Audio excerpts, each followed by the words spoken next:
Walnut Creek has eroded down through it to through the Kaibab limestone, exposing the lower layer. It's spectacularly exposed at Fisher Point, and it's distinctive with its cross-stratified beds that create this pattern. Now we're back at Google Earth looking down on Anderson Mesa with the San Francisco Peaks looming to the north, and I'm going to try to show how the flow of lavas, basalts, help develop the landscape that we see today. So I'm going to create a lava flow coming down, flowing north and from around, generally in the Mormon Lake area. The lava flow there about 6.4 million years ago occurred, and then today it forms the highest part of Anderson Mesa. And you might notice that the San Francisco Peaks disappeared when the flow occurred. That was to indicate that actually they weren't here, they're much younger than that, so they wouldn't have been here at that time when these lavas erupted. A second lava flow, a little bit later, flowed in and covered, formed what is today the top of McMillan Mesa here in Flagstaff. So the question for geologists and curious people is, why would lava, which is today on top of the highest points around, how did it end up there? Because lava is a liquid and would naturally flow downhill and be stopped at the lowest places. So this is an example of what geologists call an inverted topography, where what used to be the low point becomes the high point because it's filled in with very resistant rock. Going back to that time about 6 million years ago, things were quite different. There's no Walnut Canyon, and much of this area was covered with the soft reddish-brown Moenkopi formation. And the lavas flowed out, they flowed across the Moenkopi surface, which is tilted to the northeast, but the lavas didn't flow that way, indicating that there was some kind of topographic barrier. And that's what I'm trying to indicate with the dark reddish line. It's believed at that time there was a ridge, a type of ridge called a cuesta, which is formed by a harder layer that resists erosion, and that rock layer was called a shunrump conglomerate, which is very resistant, or at least much more resistant than the Moenkopi, or the Chinle, which was on the other side of it. So here's an aerial view of what might have looked something like this. This is a cuesta, or hogback ridge, over by Shiprock, New Mexico. But if you can imagine this, this ridge, it's formed as tilted sedimentary rocks eroded, one layer being harder than the other softer sediments around it, resists erosion and remains, thus forming this tilted ridge. And here's an aerial view on the flank of Gray Mountain, which is north of Flagstaff. Shows perhaps something similar. There's a line of reddish hills composed of Moenkopi and topped, in places at least, by the resistant shunrump, which I think is what we see right here. These rocks overlay the light-colored Kaibab, which is on the lower left there. So anyway, now we're going to see a lava gush down over this, and as it comes downhill, it encounters this barrier and stops.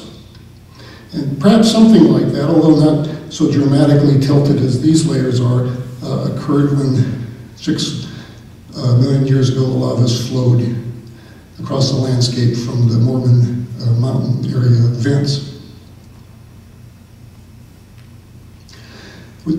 Just take a little look at that shunrump formation that's harder than the surrounding rocks. It's called a conglomerate. It's made out of little stream pebbles and cobbles that are cemented together.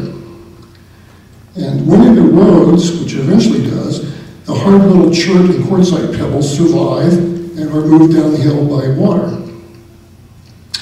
So this is, I'm mentioning this because this is some of the evidence for the existence of that Shinnerump cuesta. Pebbles eroding off of this would have come down onto the surface of the Monocopi, and then when the lavas came along, they would have, lavas flowed over, covered up that surface, and preserved the pebbles on top of the Monocopi. And that's what is found today when geologists look at the east side of Anderson Mesa. But if you go on the west side, the lavas flowed over the same Monocopi formation there, but you don't find those pebbles. So there's good evidence that that ridge existed at that time. The Walnut Canyon itself formed in a gap between the two lava flows that cap Anderson Mesa and McMillan Mesa. So there was apparently a high point there in the Monocopi that prevented the two lava flows from coming together, and then it would eventually, being soft, it was eroded, but as the Walnut Creek developed. And you can see all these sinuous twists and turns. These are called meanders, and they're deeply entrenched into the limestone and sandstone. So perhaps the early Walnut Creek looked something like this, a kind of lazy stream meandering across a floodplain, slowly flowing eastward. About 6 million years ago, though, the rate of the stream began to increase as the lower Colorado began to rapidly erode sediments out in the basin east of town. As this happened, increased gradient of the stream, Walnut Canyon speeded up, cut downward, and the result was that those meanders, once looping across a flat plain, were embedded and exist today in the 400-foot deep canyon. Falling is the next part of the story. It begins somewhere 4.4 to 3.9 million years ago. Faulting along the Lake Mary Fault results in the Anderson Mesa being offset by about 200 feet. Then we have the final rock developing. This is the newest basalt flow, which I mentioned earlier, about 860,000 years ago, flows into Walnut Canyon, which already existed, but filled up the canyon to a depth of about 110 feet and formed a lava dam. So today, if you go out to just off Lake Mary Road there by Canyon Vista Campground, you can see the lava. You see the Walnut Creek cut into this lava, and this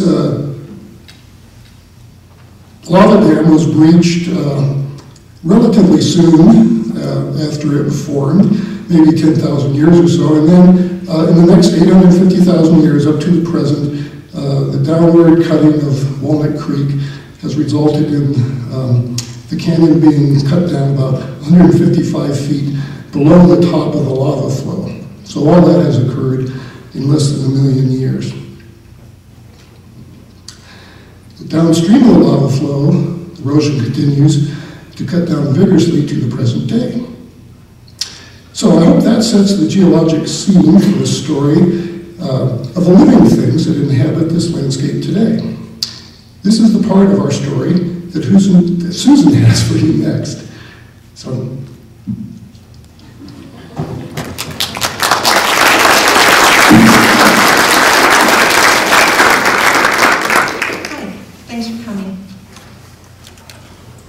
Doorsteps is an oasis of beauty and tranquility sheltered from the commotion of city life.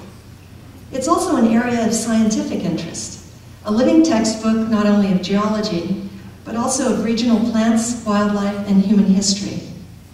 It's been a research laboratory for students and scientists from